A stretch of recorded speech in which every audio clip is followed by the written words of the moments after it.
morning and welcome to an all-new Eye of the Tiger. I'm Cam Madrano. And I'm Jaden Miller.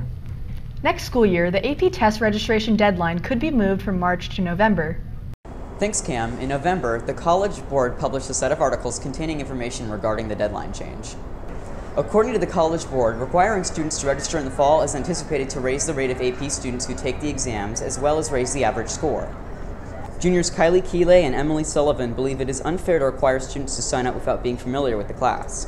I don't really think it's fair, like I said before, because you never really know if you're gonna pass it or not. I don't love the idea of the new change. I really just think it's much better for students to kind of feel out their classes, see how comfortable they are, and then they can base their decision off of that rather than having to go in blind and pay that much money. AP Euro teacher Carol Crabtree displays concern for AP students who could be forced to sign up for exams blindly. For me, it's not a huge handicap because I have my students in the fall. So that's problematic, but it's not a disaster. What will unfortunately happen is students will have to decide whether or not they want to take an AP test before the class has even started. I think you're also possibly going to have students who sign up for tests and then will be very frustrated because maybe in the end something happens, maybe they move, maybe their schedule changes and they don't end up taking that class after all. And that's a very expensive test to just have to walk away from. According to the College Board, the preferred deadline for the exam registration is October 4th. However, the final deadline is November 15th. Exam registration will continue to be open until March 13th with an extra late fee of $40 that is not covered under the fee waiver. Thanks, Jordan. RJUHSD AP coordinators plan to meet with a College Board representative next year to discuss how this change will impact RJUHSD. This week marked the implementation of a door in the administrative building hallway. People can hit the buzzer to request to enter the school through the door. I don't think it's going to make a huge impact. I think it's going to be irritating. It really just seems like an inconvenience, a waste of time for everyone, and a waste of the school's budget. The wall is a part of the movement to strengthen security at RHS. We now go to Braden Holcomb for sports. Good morning and welcome to this Friday's edition of EOTSN. I'm Braden Holcomb. Last night, the girls and boys varsity soccer teams finished up their preseason play. The girls lost by a score of 2-1 to Vacaville High, and the boys shut out Lincoln High by a score of 2-0. With the end of the preseason, both teams look to dominate league play. We go to Dylan Rose for more. Two-year varsity soccer player Cameron Belton believes in order for the team to be successful this year, the players need to build strong relationships. I think by league, we just need to work on our communication and our chemistry as a team and just find out our strengths and weaknesses of each other. And I think that'll give us a lot more goals and hopefully better defense too.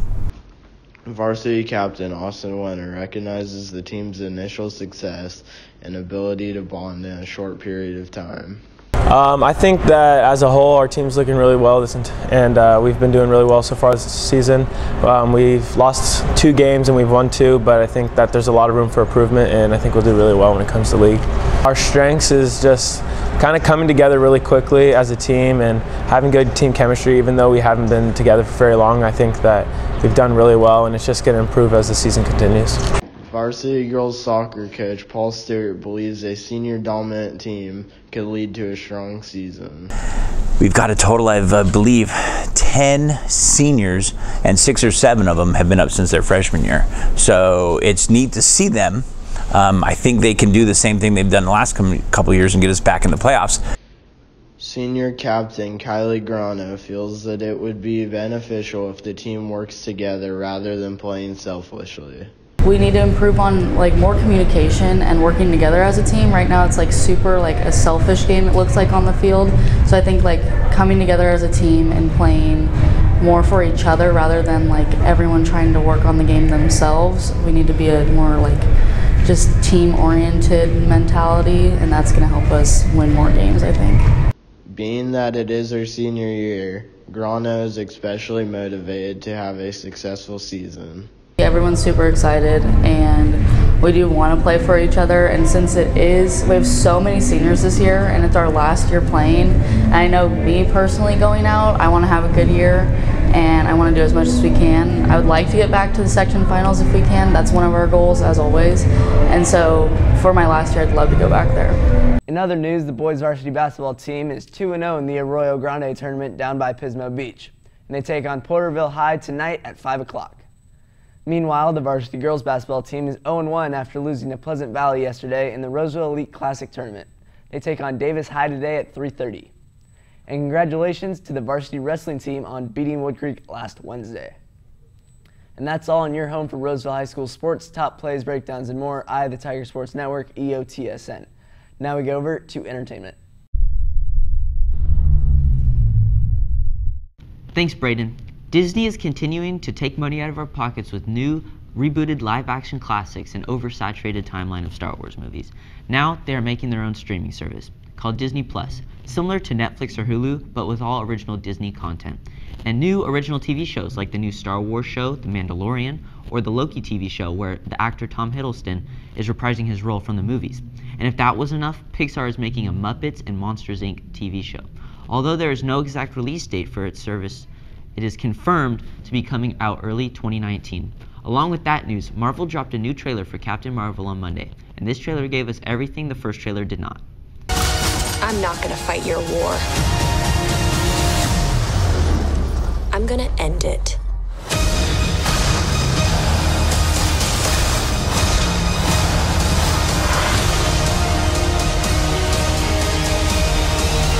There were quite a few new action shots giving us a better visualization of her abilities and how they will look on screen. This isn't the only movie we will be seeing her in. The Avengers 4 movie is right around the corner, which she will be playing a huge role during the film. We go to Jackson Young with more information. Thanks, Joey. This morning, the first trailer for the newest Avengers movie titled Avengers Endgame dropped, and it is definitely an awesome first trailer for the movie. While it doesn't show much along the lines of villains and plot direction, it definitely does show the really somber mood created after the events of Infinity War. We only get a quick glimpse at the Mad Titan Thanos' armor, and then nothing of him. And while I appreciate the sentiment of keeping the plot hidden, I was a little bit disappointed. We also get a couple of seconds of Iron Man drifting off alone into space and recording his last message, which is one of the saddest things I've seen in a trailer, but even through all of my criticisms, it still has gotten me really hyphy. In other entertainment news, hip-hop website Complex has released their album of the year choice as Pusha T's Daytona, followed by Astroworld and J. Cole's KOD at 2 and 3 respectively. This announcement was a shock to me, as I thought most people would rank Daytona's so-called rival Drake's Scorpion above it. However, that wasn't even ranked in the top 30 albums. Complex says 2018 will be remembered as the year Pusha won, in every sense of the word, and that Pusha's methodical slaying of rap's Goliath, for better or for worse, made us appreciate Daytona more. This pick really shows people migrating towards real artists and not fake rap, which is particularly refreshing. And now we go back to news. Thanks, Jackson. Yesterday, student government held Toys for Tots.